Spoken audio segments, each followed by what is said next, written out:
Hello, good morning, good afternoon. I hope आप सब safe हैं, फाइन हैं।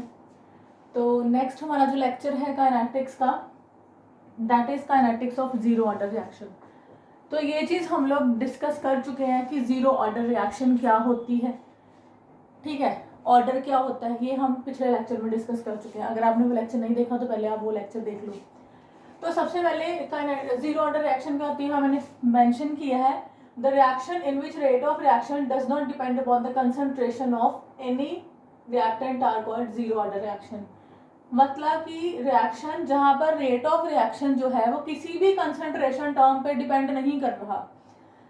अगर मैं ये सपोज ए गिव्स पी ये रिप्रेजेंट कर रही है जीरो ऑर्डर रिएक्शन पे, तो रेट ऑफ रिएक्शन जो है ए पे डिपेंड नहीं कर रहा। कुछ भी हो, ए प्लस बी प्लस सी, मतलब रेट जो है एक ही कंसंट्रेशन पे डिपेंड ना करे। एक ही कंसंट्रेशन को तुम बढ़ाओ घटाओ, उसको 4 गुना कर दो, उसको 10 गुना कर दो, उस पर रेट डिपेंड नहीं करेगा। ठीक है, एक ही कंसंट्रेशन को कुछ भी हो। और ये चीज़ मैंने डिस्कस कर दी थी। रेट कांस्टेंट है इसका। क्यों रेट कांस्टेंट है? क्योंकि यहाँ पर जो है कंसंट्रेशन पे तो रेट डिपेंड नहीं करता, इंडिपेंडेंट ऑफ कंसंट्रेशन है। तो रेट जो है ये रेट कांस्टेंट के बराबर है, तो means rate is independent of concentration. अब हमने नेक्स्ट करना है रेट लॉ इक्वेशन करनी है फॉर जीरो ऑर्डर रिएक्शन। तो यहाँ पे सबसे पहले देखो, अगर A gives P, this reaction represents zero order reaction. तो यहाँ पे जीरो ऑर्डर के लिए हमारे पास दो टाइप की इंटीग्रेटेड रेट लॉ इक्वेशंस आती हैं। तो दोनों टाइप की हम डिस्कस करेंगे। ये पहले विदाउट इंटरसेप्ट है, उसके बाद with intercept. Intercept form of zero order reaction discuss करेंगे। आपको किसी भी तरह से क्वेश्चन पूछा जा सकता है। तो यहाँ पर सबसे पहले विदाउट इंटरसेप्ट डिस्कस कर रही हूँ। अगर टाइम जीरो पे रेट है ए की कंसंट्रेशन मैंने ले ली ए, अभी रिएक्शन स्टार्ट नहीं हुई, तो ऑब्वियसली प्रोडक्ट क्या आएगा? जीरो, प्रोडक्ट है नहीं। अब आफ्टर टाइम टी, मतलब after 5 minute, 10 minute, 10 minute, 15 minute, 1 घंटा, 2 घंटे, 1 दिन भी, यहाँ पे ए की प्रोडक्ट बन गया एक्स। ठीक है, तो यहाँ पे रिएक्टेंट क्या रह गया? ए माइनस एक्स। अब देखो, rate at any time T, इसको हम जो रेट है, रेट को हम प्रोडक्ट की फॉर्म में भी लिख सकते हैं और रिएक्टेंट की फॉर्म में भी लिख सकते हैं। तो देखो, अगर तुम रेट को रिएक्टेंट की फॉर्म में लिखते हो minus D A upon D T, minus sign आपको पता है क्यों है? क्योंकि रिएक्टेंट की कंसंट्रेशन डिक्रीज होती है। ये भी हम डिस्कस कर चुके हैं। प्रोडक्ट के आगे प्लस साइन, क्योंकि प्रोडक्ट कंसंट्रेशन इंक्रीज होती है, वो हम डिस्कस कर चुके हैं।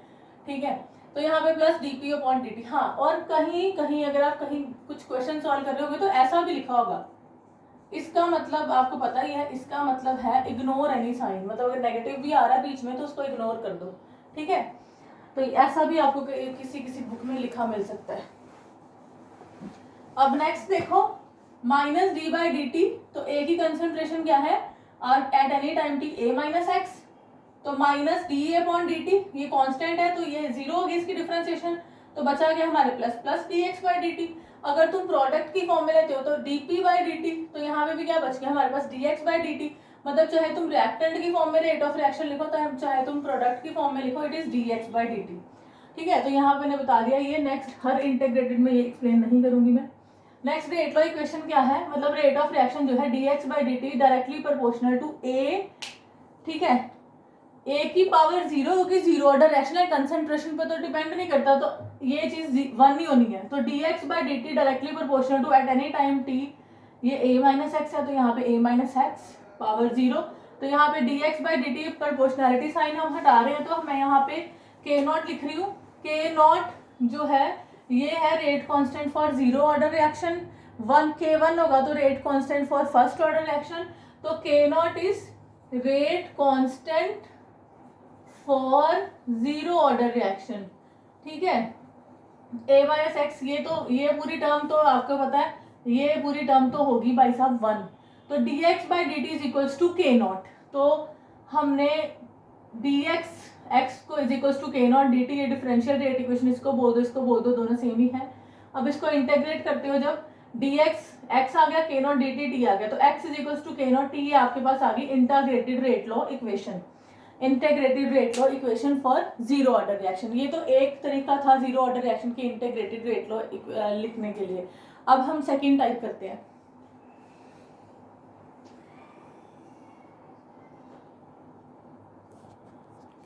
हाँ जी, तो नेक्स्ट वाले जो हमने इक्वेशन कर ली है उसके बेसिस पे हम ग्राफ कर लेते हैं x वर्सेस t और t वर्सेस x। ठीक है, तो आपको पता है इक्वेशन क्या है हमारे पास, k not t is equals to x। तो ये स्ट्रेट लाइन इक्वेशन लगेगी y is equals to M X plus C. तो ये हमें रिप्रेजेंट कर रहा है y एक्सिस, m जो है ये है स्लोप, x एक्सिस और c इज इंटरसेप्ट, राइट।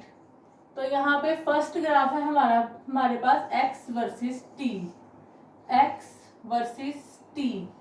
तो यहाँ पर अगर मैं इस इक्वेशन में लगाती हूँ y is equals to M X plus C, तो यहाँ पे x लग गया, यहाँ x एक्सिस पे मैंने t लिख दिया, t के साथ जो भी है दैट इज आवर स्लोप।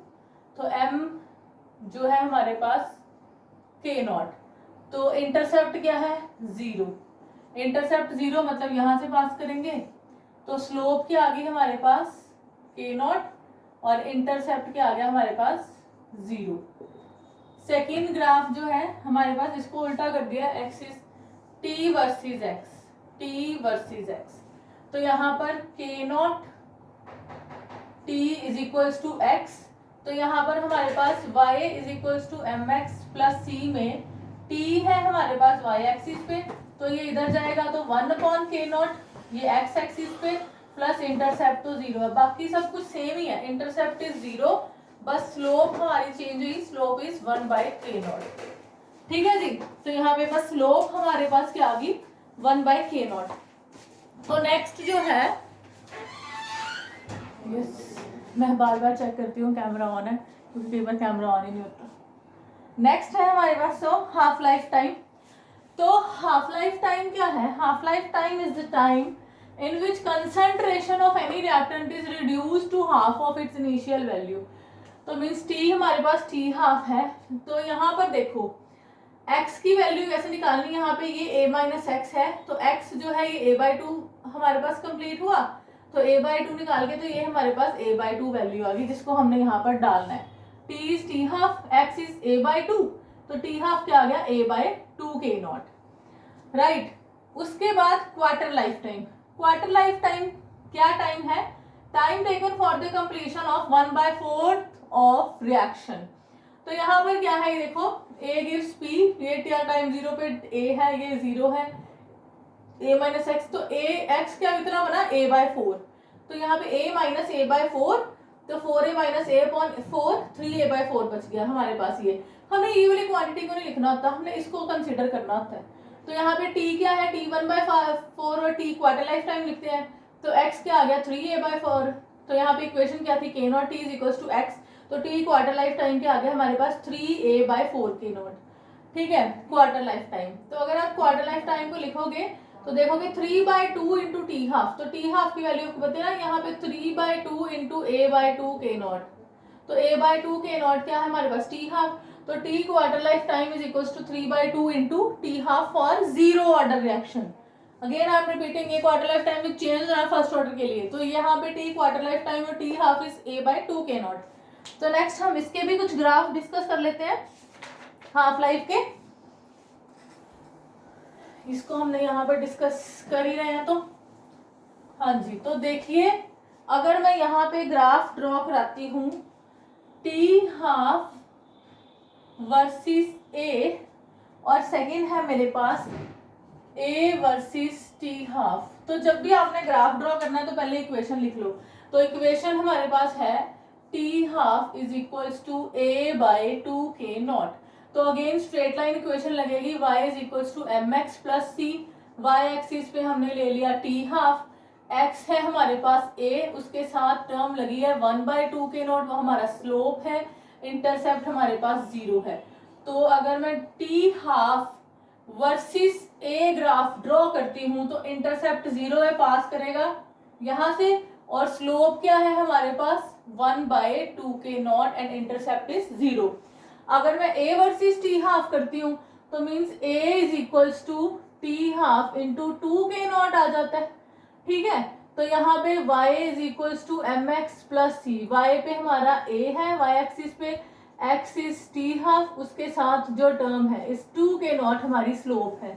तो a वर्सेस टी हाफ तो ये ओरिजिन से ही पास करेगा, बस स्लोप क्या हमारे पास आ गई 2k0, स्लोप क्या हमारे पास आ गई 2k0, ठीक है जी। तो ये हमारे पास ग्राफ था, ये हमारे पास हमने किया जीरो ऑर्डर, ठीक है, जीरो ऑर्डर रिएक्शन, उसका हाफ लाइफ टाइम किया, हाफ लाइफ टाइम किया, उसका क्वार्टर लाइफ टाइम किया, और उसकी इंटीग्रेटेड रेट लॉ इक्वेशन की, डिफरेंशियल रेट लॉ इक्वेशन हमने की। तो ये हमारा जो था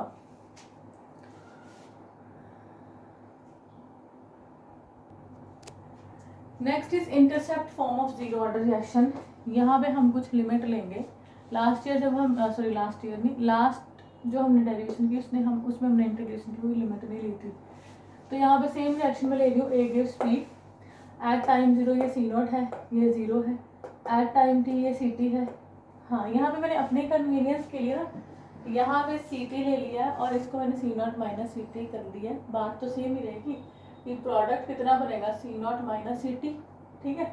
तो रेट ऑफ डी फॉर्मेशन की बात कर रही हूँ मैं, of A minus D C T by D T is equal to K not, A की पावर जीरो, ये 1 हो जाएगा, minus D by C T is equal to K. तो इसको इंटीग्रेट करते हैं, C not to C T, ठीक है, initial concentration to concentration after time T, तो यहाँ पे 0 टू 2। तो यहाँ पे जब इसको डिफरेंशिएट करेंगे, इंटीग्रेट करके सी टी आता है, C not minus C T, आपको पता है integrate upper limit minus lower limit is equal to K not T, ठीक है। तो यहाँ पे minus C T plus C not is equal to K not T, इसको रीअरेंज करेंगे तो C T is equal to C not minus T. तो यहाँ पे C T is concentration at time T, C not is concentration at initial zero time, T is time, K is rate constant. तो यहाँ पे अगर हमने C T versus T graph draw करना है, तो यहाँ पे C T is equals to C not minus K T, तो वही इक्वेशन लगेगी y is equals to M X plus C. तो यहाँ पे y पे हमने एक्सिस पे हमने ले लिया सी टी और एक्स एक्सिस पे ले लिया हमने टी, टी के साथ जो कुछ भी है क्या है माइनस के, तो ये है हमारे पास स्लोप, m स्लोप होता है, इंटरसेप्ट क्या है सी नॉट, ठीक है। स्लोप हमारे पास क्या है नेगेटिव और इंटरसेप्ट क्या है हमारे पास सी नॉट। तो स्लोप नेगेटिव है और इंटरसेप्ट है, तो ग्राफ हमारे पास ये आ जाएगा। तो स्लोप हमारे पास क्या आ गई माइनस के, इंटरसेप्ट हमारे पास क्या आ गया इस सी नॉट। तो ये हमारे पास अगर स्लोप पॉजिटिव होती तो ग्राफ ऐसे होना था, इंटरसेप्ट ये है, this is your intercept, slope positive होती है तो ग्राफ ये होता है, स्लोप नेगेटिव है तो नीचे की तरफ, ठीक है जी। तो ये था हमारे पास zero order reaction, kinetics of zero order reaction. Zero इसमें भी तुम वैल्यू डाल के half life time quarter life time निकाल सकते हो। हाँ जी, यहाँ पे एक और चीज ऐड करनी थी, कितने टाइम में हाफ लाइफ टाइम रिएक्शन जो है रिएक्शन जो है जीरो ऑर्डर रिएक्शन वो कंप्लीट होती है। Completion time for zero order reaction, T completion for zero order reaction only, zero order के लिए, ठीक है, 2 इंटू टी हाफ, कितने टाइम में हाफ लाइफ कितने टाइम में जीरो ऑर्डर रिएक्शन कंप्लीट होएगी, that is 2 into T half. हाँ जी, तो आज हमने क्या क्या पढ़ा है, for zero order reaction rate is equal to rate constant, rate और रेट कांस्टेंट बराबर होते हैं, rate is independent of concentration, rate concentration पर डिपेंड नहीं करता, K not T is equal to X, ये एक हमने इंटीग्रेटेड रेट लॉ इक्वेशन पढ़ी, C T is equal to C not minus K T हमने इक्वेशन पढ़ी, टी हाफ क्या होता है A by two K not, A की जगह ए नॉट भी लिखा हो सकता है, सी नॉट भी लिखा हो सकता है यहाँ पे, और सी नॉट ओवर 2 के नॉट भी हो सकता है, ठीक है। T quarter life time is 3/4 A not by के नॉट, या फिर 3a/4 के नॉट, और या फिर T quarter life is 3/2 into T half, T completion time 2 into T half, और सी टी वर्सेस टी अगर स्ट्रेट लाइन आना that means it is a zero order reaction. तो ये आज के लेक्चर की समरी।